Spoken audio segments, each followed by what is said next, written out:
কোন কোন সময় একজন প্লাস্টিক সার্জনের কাছে রোগী যাবেন? প্লাস্টিক সার্জারি যে একটা খুব ওয়াইড ভ্যারাইটি অফ জিনিস প্লাস্টিক সার্জারির মধ্যে আসে। খুব রিসেন্ট ডেভেলপমেন্ট ধরতে পারলে হ্যান্ড ট্রান্সপ্লান্ট হয়, যাদের হাত বাদ চলে যায়, তাদের হাত এরকম নেই এরকমভাবে, তাদের কিন্তু হ্যান্ড ট্রান্সপ্লান্ট এসেছে, যেটা প্লাস্টিক সার্জারিটা করে। ব্রেস্ট ক্যান্সার হয়েছে, ব্রেস্টটা বাদ দেওয়া হয়েছে, কোন কোন ক্যান্সারের ক্ষেত্রে কোন কোন ক্যান্সার পেশেন্টকে কিভাবে আগের অবস্থায় ফিরিয়ে নিয়ে যেতে পারেন? আমাদের পেটের যে মেদ থাকে, যে চর্বিটা থাকে, তার সঙ্গে যে চামড়াটা, এক্সট্রা চামড়াটা, সেখান থেকে আমরা একটা ফ্ল্যাপ তৈরি করি এবং সেটাকে দিয়ে আমরা একটা ব্রেস্ট তৈরি করি। প্লাস্টিক সার্জারি ঠিক কতগুলো ভাগ রয়েছে, কি কি ভাগ রয়েছে এবং কি কি ধরনের প্লাস্টিক সার্জারি করা হয় সাধারণত? প্রাইমারিলি যদি বলা হয়, প্রাইমারিলি দুটো ভাগ। এই যে পোড়া দাগ, সেলাইয়ের দাগ, দুর্ঘটনার দাগ, কেটে যাওয়া, একটা মিথ আছে। মিথটা হচ্ছে যে প্লাস্টিক সার্জন বোধহয় অপারেশন করলে দাগ হবে না, এটা কিন্তু মিথ। দর্শক বন্ধু, আমরা জীবনে এমন অনেক মুহূর্তের মুখোমুখি হয়ে থাকি বা সম্মুখীন হয়ে থাকি যেখানে আমাদের মনে হয় আমাদের শরীর বা আমাদের মুখ বা আমাদের শরীরের যে কোনো অঙ্গ প্রত্যঙ্গ হয়তো আমাদের থেকে কোনো এক অভিশাপে ছিনিয়ে নেওয়া হয়েছে। সেটা ক্যান্সারের জন্য হোক, কিংবা কোনো দুর্ঘটনার কারণে, কিংবা জন্মগত কোনো ত্রুটির কারণে। ঠিক এই সময় আমাদের প্রয়োজন হয় একজন প্লাস্টিক সার্জনের। কেন প্রয়োজন হয়, কোন কোন ক্ষেত্রে আমাদেরকে একজন প্লাস্টিক সার্জনের দ্বারস্থ হতে হয়, আধুনিক চিকিৎসা পদ্ধতির সাহায্যে কিভাবে কোন কোন সমস্যায় আপনি দারুণ সব সমাধান পেতে পারেন, প্লাস্টিক সার্জারির নানা ইতিবৃত্ত এবং নানা বিবরণ তুলে ধরবেন আজকে আমাদের বিশেষ অতিথি। আমরা রয়েছি হাওড়া নারায়ণ হসপিটালে, আপনারা দেখছেন ডক্টর অনলাইন। এই অনুষ্ঠানে, এই পডকাস্টে আজকের অতিথি ডক্টর সব্যসাচী বাসু স্যার, আপনাকে স্বাগত জানাচ্ছি হেলথ ইম্প্যাক্ট বাংলায়। এবং দর্শক বন্ধু, আপনাদেরকে বলি, আমরা বিভিন্ন যে সমস্যা, যে জন্মগত ত্রুটি, যে দুর্ঘটনাজনিত সমস্যা, কিংবা কখনো সার্জারি, কখনো সেলাইয়ের দাগ, কিংবা কোনো ক্যান্সার, সেটার জন্য কোনো অঙ্গহানি, সেই সব সমস্যার সমাধান কিন্তু ঈশ্বরের ভূমিকায় একজন পালন করেন, তিনি একজন প্লাস্টিক সার্জন। আশা করি আজকের আলোচনা থেকে আপনারা বিভিন্ন বিষয়ে জানতে পারবেন। আসুন আজকের আলোচনা শুরু করি। তার আগে বলি, আমাদের চ্যানেলে যারা নতুন এসেছেন তারা অবশ্যই চ্যানেলটিকে সাবস্ক্রাইব করুন। স্বাস্থ্য সংক্রান্ত নানা বিষয় নিয়ে আমরা প্রতিনিয়ত আপনাদের জন্য আলোচনা করছি। ভিডিওটি শেষ পর্যন্ত থাকুন। আশা করি যে প্রশ্নের উত্তরগুলো খুঁজছেন সেই উত্তরগুলো আজকের আলোচনা থেকে পাবেন। ভিডিওটি ভালো লাগলে লাইক করুন, কোনো প্রশ্ন বা মতামত থাকলে নিচে কমেন্ট বক্সে লিখুন এবং শেয়ার করুন। স্যার, বিভিন্ন সময় আমরা যখন প্লাস্টিক সার্জারির কথা শুনে থাকি, অনেকগুলো ধারণা আছে, অনেকগুলো মিথও আছে। আজকে আসলে এই ধারণাগুলো একটু স্পষ্ট করা দরকার। কখন কোন কোন সময় একজন প্লাস্টিক সার্জনের কাছে রোগী যাবেন, কোন কোন রোগী যাবেন, কোন কোন সমস্যার ক্ষেত্রে সমাধান আপনারা বাতলে দিতে পারেন? প্রথমে বলি প্লাস্টিক সার্জারি যে একটা খুব ওয়াইড ভ্যারাইটি অফ জিনিস প্লাস্টিক সার্জারির মধ্যে আসে। আমরা জানি head neck surgeon head neck নিয়ে করে, liver surgeon liver, abdomen surgeon শুধু অ্যাবডোমেন নিয়ে করে, চেস্ট নিয়ে করে। প্লাস্টিক সার্জারি কিন্তু এরকম কিছু নয়। কোনো পার্টিকুলার অর্গান, কোনো পার্টিকুলার রিজিয়ন, কোনো অঙ্গ, পার্টিকুলার জিনিস নিয়ে কিন্তু প্লাস্টিক সার্জারি কাজ নয়। বলা হয় মাথার চুল থেকে পায়ের নখ অবধি সব জায়গায় কোনো না কোনো জায়গায় আপনার কিন্তু কখনো না কখনো প্লাস্টিক সার্জারির দরকার পড়তে পারে, এবং সবগুলো কাজই কিন্তু প্লাস্টিক সার্জারি করে। এইবারে আমি আসি যে প্লাস্টিক সার্জারির জন্য কি কি ভ্যারাইটি, কি কি কাজ হতে পারে। প্লাস্টিক সার্জারি অনেক রকম ব্যাপার হয়। আমরা যেটা সবসময় সাধারণত শুনে থাকি যে সৌন্দর্যায়নের জন্য নাকি প্লাস্টিক সার্জারি করা, অফকোর্স করা হয়। Cosmetic surgery is a part of plastic surgery, কিন্তু ওটা না একটা পার্ট। প্লাস্টিক সার্জারি শুধু কসমেটিক সার্জারি নয়। প্লাস্টিক সার্জারির হয়তো কিছুটা পার্সেন্টেজ মাত্র কসমেটিক সার্জারি। প্লাস্টিক সার্জারি খুব ওয়াইড। আমরা যখন কোনো রকম চোট পাই, কোনো রকম ট্রমা হয় হাতে, পায়ে, মুখে, যে কোনো রকম উন্ড হচ্ছে, বার্ন ইনজুরি হচ্ছে, যে কোনো রকম ক্যান্সার রিকনস্ট্রাকশন হচ্ছে, ক্যান্সার যখন হচ্ছে ক্যান্সারের সাথে কি রিকনস্ট্রাকশন হচ্ছে সেই জিনিসটা, বা বাচ্চা জন্ম হচ্ছে কোনো কনজেনিটাল অ্যাবনর্মালিটি, এমনকি ডায়াবেটিক ফুট আলসার হচ্ছে, হাঁটতে পারছে না সে, যে কোনো রকম নার্ভে ইনজুরি হচ্ছে এবং নার্ভ কেটে যাচ্ছে, বা ভেসেলসে ইনজুরি হচ্ছে, এমনকি অ্যাবডোমেনের ভেতরেও প্লাস্টিক সার্জারি। সো সব জায়গায় প্লাস্টিক সার্জারির কিছু না কিছু ভূমিকা কিন্তু আছে। এবারে কখন কোনভাবে প্লাস্টিক সার্জারিটা কোথায় লাগবে সেটা ডিপেন্ড করে কি রোগ আছে সেই অনুযায়ী, কি ডিপার্টমেন্টের সাথে হচ্ছে সেই অনুযায়ী। স্যার এবার আমরা একটু জানতে চাইবো যে এই প্লাস্টিক সার্জারি ঠিক কতগুলো ভাগ রয়েছে, কি কি ভাগ রয়েছে এবং কি কি ধরনের প্লাস্টিক সার্জারি করা হয় সাধারণত? প্রাইমারিলি যদি বলা হয়, প্রাইমারিলি দুটো ভাগ, একটা হচ্ছে কসমেটিক এস্থেটিক, একটা হচ্ছে রিকনস্ট্রাকটিভ। এবারে আবার এর মধ্যে কি হয়, কসমেটিকের মধ্যে কিছু ইনজেক্টেবলস হয়, আবার কিছু ডিরেক্ট সার্জারি হয়, আমরা পরে আসবো সেটাতে। রিকনস্ট্রাকশনের মধ্যে আবার অনেক রকম ভাগ হয়। রিকনস্ট্রাকশনের মধ্যে যেমন ট্রমা রিকনস্ট্রাকশন, যখন চোট লাগে, কোনো অ্যাক্সিডেন্ট কেস আছে, অ্যাক্সিডেন্টের পরে বা কোনো রকম পড়ে যাওয়ার কোনো রকম ব্যাপারে একটা রিকনস্ট্রাকশনের দরকার হতে পারে। 2 নম্বর যেমন cancer reconstruction, cancer surgeon cancer অপারেশনটা করলেন এবং ক্যান্সারটা বাদ দিলেন, তারপরে যে ডিফেক্টটা তৈরি হলো সেই ডিফেক্টটাকে ফিল করার কাজটা প্লাস্টিক সার্জারি করে, এবং তার ফর্ম, ফাংশন, এস্থেটিক্স এই জিনিসগুলো ফিরিয়ে আনাটা প্লাস্টিক সার্জারি করে। এছাড়া বার্ন বলুন, এছাড়া কনজেনাইটাল অ্যাবনর্মালিটিস যদি হয়, এবং ডায়াবেটিক ফুট আলসার্স, এইসব বিভিন্ন, এমনকি কিছু ভ্যাসকুলার ম্যালফরমেশনস, সব কিছুর মধ্যে প্লাস্টিক সার্জারি কিন্তু রিকনস্ট্রাকটিভ রোল আছে। আচ্ছা, এবার স্যার আমরা এক এক করে যাব। ক্যান্সার চিকিৎসায় তো প্লাস্টিক সার্জারির একটা বড় ভূমিকা আছে পুরনো চেহারা ফিরে পাওয়ার জন্য, সেগুলো নিয়ে আমরা আলোচনা করব। তার আগে একটু বলুন যে সৌন্দর্যায়নের ক্ষেত্রে অনেকের মুখের বিভিন্ন সৌন্দর্যায়ন, অনেকে ফ্যাট লুজ করতে চাইছেন, মেদ কমাতে চাইছেন শরীরে, এই ধরনের বিভিন্ন যে সমস্যা সেটা থেকে বেরিয়ে আসার পথ হিসেবে অনেকে প্লাস্টিক সার্জারির কাছে যান। এই চিকিৎসাগুলো কিভাবে ঠিক করা হয়, কোন কোন সমস্যার সমাধান আপনারা করেন? আচ্ছা, এটারও দুটো ভাগ আছে, একটা ফেশিয়াল প্লাস্টিক সার্জারি বলে, একটা বডি কন্টুরিং প্রসিডিউরস বলে।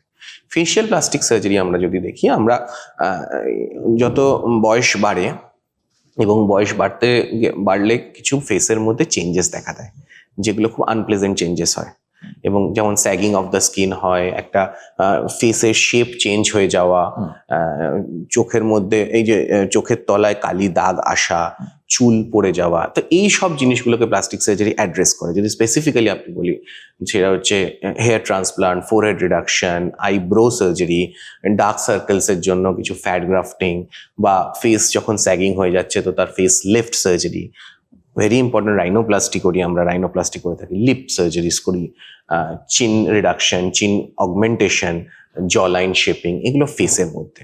এছাড়া বডির মধ্যেও যদি দেখা যায়, বডি কন্টুরিং কিছু প্রসিডিউরস, বডি কন্টুরিং প্রসিডিউরস এর মধ্যে আমাদের gynaecomastia is a very common procedure, সবার খুব ফ্রিকোয়েন্টলি দেখা যায় গাইনিকোমাস্টিয়া। লাইপোসাকশন, চেস্ট গ্ল্যান্স বড় থাকে তো গাইনিকোমাস্টিয়া করতে হয়। লাইপোসাকশনের কথা তো আপনি শুনেই থাকবেন, liposuction is a very frequently, এটা মোস্ট কমনলি ডান প্রসিডিউর বলা হয় লাইপোসাকশন। লাইপোসাকশনে যে ফ্যাট থাকে সেই ফ্যাটটাকে বের করে দেওয়া হয়, এটা কন্ট্যুর দেওয়ার জন্য, এটা বডির শেপ দেওয়ার জন্য, যেটা কিনা যেটা কাম্য, যেটা হওয়া উচিত, যেরকম বডি হওয়া উচিত। ফিমেলদের একটা আওয়ার গ্লাস ফিগার তৈরি করা হয়, বা মেলস যে একটা সিক্স প্যাক অ্যাপ, সেটাও লাইপোসাকশনের থ্রু দিয়ে করা যায়। বা যেটা আমরা দেখি প্রেগনেন্সির পর, পোস্ট প্রেগনেন্সি মমি মেকওভার বলি, মমি মেকওভারের মধ্যে 3-4টে সার্জারি আসে। যেমন একটাকে বলে টামি টাক, অ্যাবডোমেনটা বড় হয়ে যাচ্ছে, অ্যাবডোমেন প্লাস্টি করা হয়, অ্যাবডোমেনটা একদম টান করে সুন্দর একটা শেপ আনা। এছাড়া কিছু ব্রেস্ট ইমপ্লান্টস বা ম্যাস্টোপেক্সি বলি আমরা, ব্রেস্ট লিফট, যে আমাদের ব্রেস্ট যখন স্যাগিং হচ্ছে সেটাকে আমরা একদম প্রপারলি লিফট করে দেওয়া হয়, বা যদি দরকার পড়ে তখন রিডাকশন করা হতে পারে।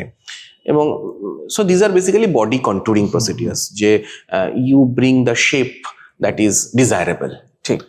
এছাড়া এমনি হাতেও ব্রেকিওপ্লাস্টি দেখা যায়, হাতের শেপস ঠিক করার জন্য, বাটাক ইমপ্লান্টস, এছাড়া শুধু লাইপোসাকশন, সো ডিফারেন্ট প্রসিডিউরস আছে, hair transplant of course. So this are body contouring and facial procedures. মানে এইটা তো আধুনিক সময়ে খুব জনপ্রিয় হয়েছে, যে মানে আমরা পেটের মেদ ঝরিয়ে ফেলবো, একজন প্লাস্টিক সার্জনের কাছে যাব, তিনি লাইপোসাকশন করবেন। ব্যাক স্টোরি আছে, আমি আপনাকে বলি কেন হয়েছে ব্যাপারটা। সেটা হচ্ছে আমাদের যে কোভিড এলো, কোভিডের সময় আমরা সবাই ঘরে বন্ধ হয়ে গেলাম। ঘর বন্দি হয়ে গিয়ে একটা জিনিস তো হলো, কেউ বাইরে বেরোতে পারছে না, তার কাজে যেতে পারছে না, সবসময় যা কাজ হচ্ছে সব ঘরের মধ্যে থেকে হচ্ছে। আর 2 নম্বর হচ্ছে এই যে ভিডিওস, এই যে ফটোজ, সেলফিজ, এবং তার সঙ্গে ভিডিও মিটস, যেখানে কিনা এই অ্যাপসগুলোতে নিজেকে দেখা যায়, নিজেকে জানা যায়। এছাড়া রিলস, শুটস, এই সময়টা না কোইনসাইড করে গেছে। আমি বাড়িতে আছি বলে এই জিনিসগুলো করছি, তাতে মানুষ না নিজের শরীরের প্রতি বা মুখের প্রতি আরো বেশি সচেতন হওয়া শুরু করলো। তারা আরো বেশি দেখতে শুরু করলো, রিয়েলাইজ করতে শুরু করলো যে কি প্রবলেম হচ্ছে, কি ডিফারেন্ট আছে। এবারে অবভিয়াসলি ভগবান যা দিয়েছে তা তো দিয়েইছে, ঠিক। তার সঙ্গে যদি আরেকটু কিছু অ্যাড করে দেওয়া যায়, আমার মনে হচ্ছে যে আমি আরেকটু বেটার কিছু করতে পারতাম। আমার যদি আরেকটু নাকটা সোজা হয়ে যেত, শেপে আসতো, আমার চিনটা যদি আরেকটু অগমেন্ট ভালো হতো, একটা যদি এগিয়ে থাকতো, বা লিপটা যদি একটু বেটার হতো, এই আইডিয়াস গুলো আসা শুরু হলো। And with the broom of this, মানে এইটার সাথে সাথেই প্লাস্টিক সার্জারির একটা বুম এলো, এবং এই যে এস্থেটিক সার্জারি বা কসমেটিক সার্জারি কিন্তু picked up mostly during Covid, because মানুষ নিজেকে আরো বেশি দেখার সময় পেল, নিজেকে জাজ করার সময় পেল, এবং তাতে আরো বেশি এই ইচ্ছাগুলো জাগলো যে এগুলো করা যেতে পারে। একেবারে। At the same time plastic surgeons তো আছেই, সবসময় ছিলেন তারা, এবং তারা এই জিনিসটাতে স্পেশালিস্ট, এই জিনিসটা তারা ট্রিট করেন, এই জিনিসটা ঠিক করেন। স্যার এবার একটুখানি মানে আমরা একটা গুরুতর সমস্যা যখন ক্যান্সার কোনো মানুষের হচ্ছে, বিভিন্ন সময় অঙ্গহানি আমরা দেখি। মানে ধরুন ব্রেস্ট ক্যান্সার হয়েছে, ব্রেস্টটা বাদ দেওয়া হয়েছে, মুখে ক্যান্সার হয়েছে, মুখের কিছুটা অংশ বাদ চলে গেছে, জিভ বাদ চলে গেছে, জিভের পেছনের অংশ, গাল, চোয়াল, বিভিন্ন জায়গায় সার্জারি হতে পারে এবং সেখান থেকে অঙ্গ বাদ যেতে পারে। তারপরে আপনাদের ভূমিকা, আপনারা কিভাবে, কোন কোন ক্যান্সারের ক্ষেত্রে কোন কোন ক্যান্সার পেশেন্টকে কিভাবে আগের অবস্থায় ফিরিয়ে নিয়ে যেতে পারেন? আমাকে একবার বলা হয়েছিল, আমি আপনাকে জাস্ট ঘটনাসূত্র বলছি, যে আমি টাটা মেমোরিয়াল ক্যান্সার হসপিটাল বম্বেতে, সেখানে আমি কাজ করতাম, বেশ অনেকগুলো বছর ওখানে ছিলাম আমি। তো আমাকে না কেউ কেউ জিজ্ঞেস করতো যে আপনি তো প্লাস্টিক সার্জন, আপনি ক্যান্সার হসপিটালে কি কাজ করেন? ওখানে তো ক্যান্সারের চিকিৎসা। কিন্তু এটা আমাদের জানা দরকার যে ক্যান্সারের চিকিৎসা এগোতে পেরেছে শুধুমাত্র প্লাস্টিক সার্জারির উন্নতি হয়েছে তাই। যত প্লাস্টিক সার্জারি এগিয়ে গেছে, ক্যান্সারের চিকিৎসা কিন্তু এগোতে পেরেছে। কেন? কারণ আগেকার দিনে যখন ক্যান্সার অনেক বড় হতো, তখন ক্যান্সারটা বাদ দিয়ে দিলে বলা হতো সে মানুষটা থাকবে কি করে, বাঁচবে কি করে, কি খাবে, তার কোয়ালিটি অফ লাইফ কোথায় যাবে, তাহলে তার ক্যান্সারটা অপারেশন করে লাভ কি হতো। তখন যেটা 4th স্টেজ ক্যান্সার হতো বা 3rd স্টেজ ক্যান্সার যেটা আমরা বাংলায় বলি, সেখানে কিন্তু অপারেশন করা হতো না, কিন্তু এখন করা হচ্ছে। সেটার কারণ হচ্ছে, কারণ ক্যান্সার সার্জনের পেছনে একজন দাঁড়িয়ে আছেন যে কিনা ওই যে ডিফেক্টটা তৈরি হচ্ছে, ওই ডিফেক্টটাকে মেকআপ করছেন, মেকআপ করে কোয়ালিটি অফ লাইফটা ফিরিয়ে আনছেন যতটা পসিবল। সেটাকে ফিরিয়ে আনছে বলে, এই যে পেছনের লোকটা সাপোর্ট পাচ্ছে বলে কিন্তু ক্যান্সার সার্জারি এগোচ্ছে। ঠিক। সেই লোকটা হচ্ছে প্লাস্টিক সার্জন। ঠিক। অপারেশন ঘরে ক্যান্সার সার্জন ক্যান্সারটা বের করে দেয়, বের করে থেকে কিন্তু চলে যায়। এবারে ওই যে ডিফেক্টটা তৈরি হলো, ধরুন জিভের ক্যান্সার, জিভটা বেরিয়ে গেল, এবারে সে মানুষটা খাবে কি, কথা বলবে কিভাবে, থাকবে কিভাবে, ঢোক গিলবে কি করে, মুখ বন্ধ হবে কি করে, তখন কি করবে? প্লাস্টিক সার্জন আসছে। প্লাস্টিক সার্জন তার থাই থেকে বা হাত থেকে একটা মাংস তার শিরা ধমনীর সাথে তুলে আনছে, এটাকে ফ্রি ফ্ল্যাপ বলে। আচ্ছা। সেটা দিয়ে জিভটা তৈরি করছে, জিভের যে অংশটা বাদ গেছে সেটাকে তৈরি করছে, এবং সেটাকে যে তৈরি করছে, নতুন ভাবে জিভ আসছে আমাদের, সেটা ওরকম ভাবে তো বেঁচে থাকতে পারে না। ওই শিরা ধমনীগুলোকে কিন্তু গলার মধ্যে অন্য শিরা ধমনীর সাথে কানেকশন দেওয়া হচ্ছে, যাতে রক্ত চলাচল হয়, এবং রক্ত চলাচল যদি হয় তাহলে কিন্তু আমার এই যে ফ্ল্যাপ যেটাকে বলছি সেটা বাঁচবে। এবার ফ্ল্যাপ অনেক রকমের হতে পারে, এটা ফ্রি ফ্ল্যাপের কথা বললাম আমি, কখনো কখনো রিজিয়নাল ফ্ল্যাপ, কখনো লোকাল ফ্ল্যাপ, যেগুলো আশেপাশে বডি থেকে নেওয়া হতে পারে, সেরকম হতে পারে। কিন্তু flap is essential to fill up a defect. কোনো ডিফেক্ট যদি হয়ে থাকে সেটা কিন্তু ফিল আপ করার জন্য ফ্ল্যাপের দরকার, প্রয়োজন হয়, এবং সেটা সেইভাবে ডিসিশন নেওয়া হয় কি করা হবে না করা হবে। কখনো কখনো এরকম দেখা যায় যে চোয়াল খুব কমন সার্জারি, এটা এই চোয়ালটা বাদ চলে গেছে। এবার একটা মানুষের যখন চামড়া, চোয়াল, মুখের সার্জারি হয়, এটা যখন বাদ চলে যায়, তখন তার কোনোভাবেই কিন্তু সেই শেপটা আনা যায় না। তখন প্লাস্টিক সার্জনসরা আসেন, আমাদের পায়ে ফিবুলা বোন থাকে, সেই ফিবুলা বোনটাকে উইথ তার শিরা ধমনী আর স্কিন নিয়ে, আমরা মাসেল নিয়ে কিছুটা সেটাকে হারভেস্ট করা হয়, এবং সেটাকে বার করে নেওয়া হয়, করে সেই যে লম্বা বোনটাকে সেটাকে মাপঝোঁক নিয়ে ভেঙে, অস্টিওটমি বলে, ভেঙে সেটাকে জোড়া লাগানো হয় এবং ম্যান্ডিবলের শেপে তৈরি করা হয়, যেটা আমাদের যে চোয়ালটা গেছে সেটা শেপে তৈরি করা হয়, এবং সেটাকে এখানে আবার বসানো হয়, স্ক্রু দিয়ে লাগানো হয় সেখানে, যাতে মুখের শেপটা আসে। মুখের শেপ আসলো, তাতে কাজ হলো না, এরপরে যে চামড়া বা মাংস আছে সেটা দিয়ে বাইরের মাংসটা, যে ডিফেক্টটা হয়েছিল সেটা কিন্তু কভার হয়ে গেল। তারপরে তার যে আর্টারি আর ভেসেলস নেওয়া হয়েছিল, ভেন্স নেওয়া হয়েছিল, সেগুলোকে আবার অ্যানাস্টোমোসিস করতে হচ্ছে, কানেকশন করতে হচ্ছে, তবেই সেটা চলবে। তো এত বড় একটা অপারেশন, এবং এতে দেখা যায় যে অবভিয়াসলি এই যে ম্যান্ডিবল রিপ্লেস হয়ে গেল, ম্যান্ডিবলটা বেরিয়ে গেল কিন্তু রিপ্লেস হয়ে গেল, এটাতে কিন্তু সেই মানুষটা আবার খাওয়া দাওয়া, কথা বলা, ঢোক গেলা, সুস্থ জীবনে কিন্তু ফিরে আসতে পারে। এটা যদি না করা হতো তাহলে কিন্তু সে কখনোই, সে হয়তো ক্যান্সার মুক্ত হতো, সুস্থ জীবনে কিন্তু ফিরতে পারতো না। তো এই ডিফারেন্সটা প্লাস্টিক সার্জারি ক্রিয়েট করে। সেরকম স্যার ব্রেস্ট ক্যান্সারের ক্ষেত্রেও তাই, কারণ মহিলাদের সৌন্দর্যের একটা গুরুত্বপূর্ণ অঙ্গ হচ্ছে স্তন।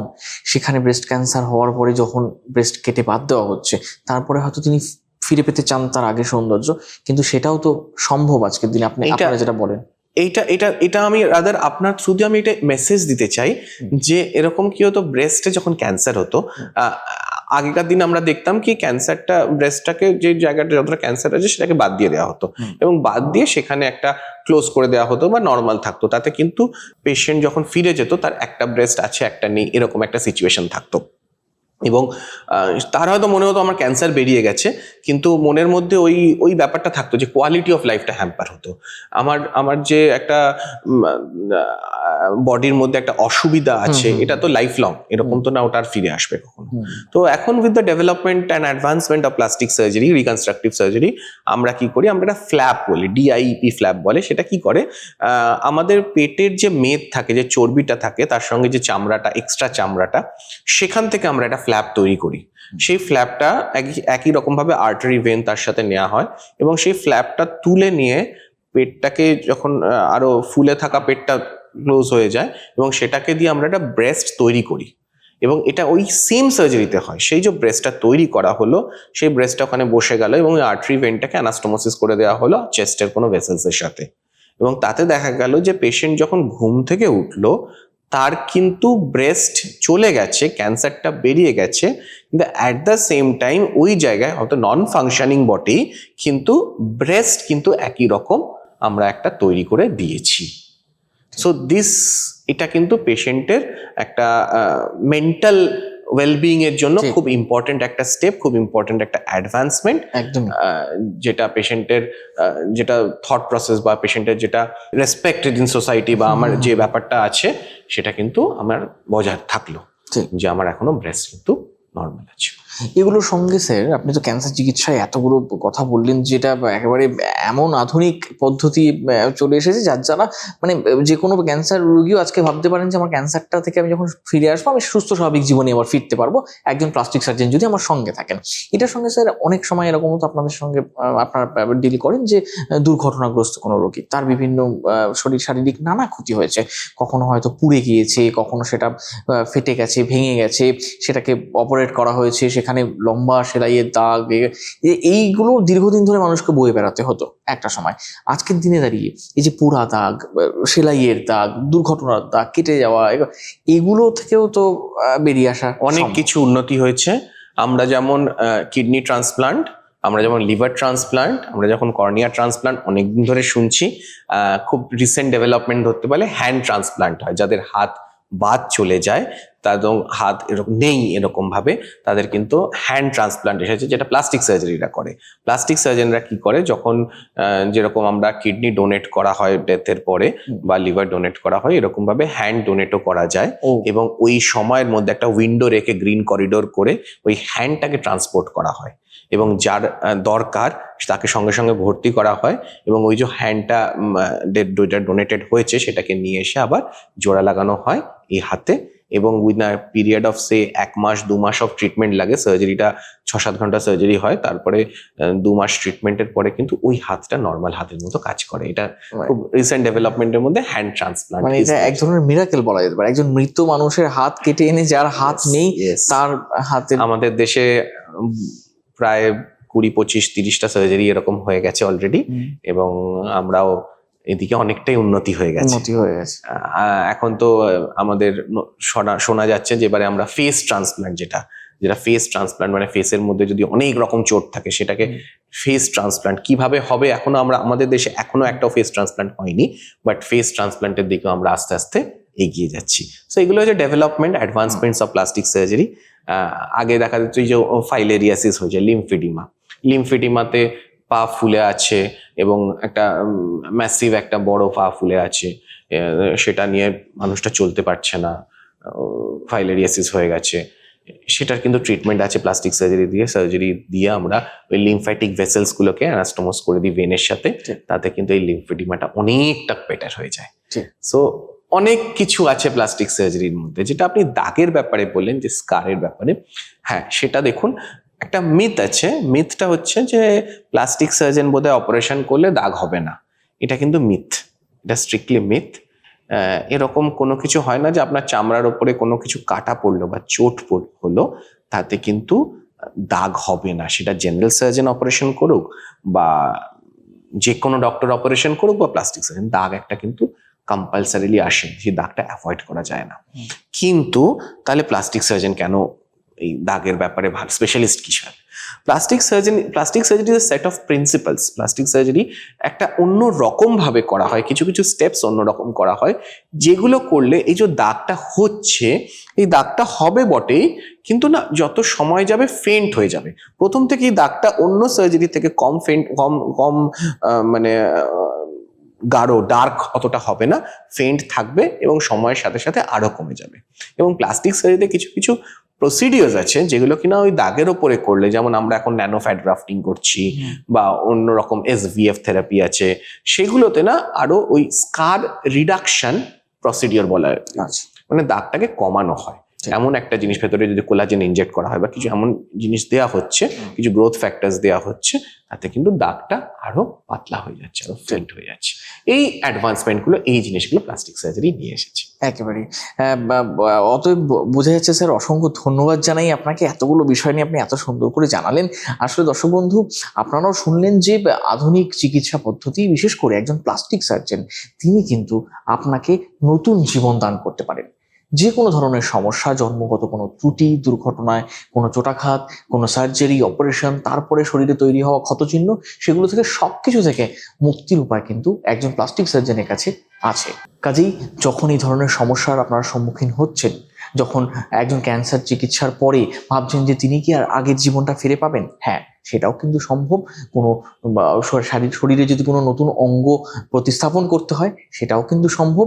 অতএব আধুনিক চিকিৎসা পদ্ধতি এবং প্লাস্টিক সার্জনের দক্ষতায় আপনি কিন্তু নতুন জীবন পেতে পারেন। এতক্ষণের আলোচনায় আপনারা শুনলেন ডক্টর বাসু আমাদের এতক্ষণ অনেকগুলো গুরুত্বপূর্ণ আলোচনা, পরামর্শ দিলেন। আপনাদের ভালো লেগে থাকলে ভিডিওটি আপনারা লাইক করুন, কোনো প্রশ্ন বা মতামত থাকলে নিচে কমেন্ট বক্সে লিখুন এবং শেয়ার করুন। আপনাদের প্রশ্নগুলো নিয়ে পরবর্তীতে আমরা আবার আলোচনা করব।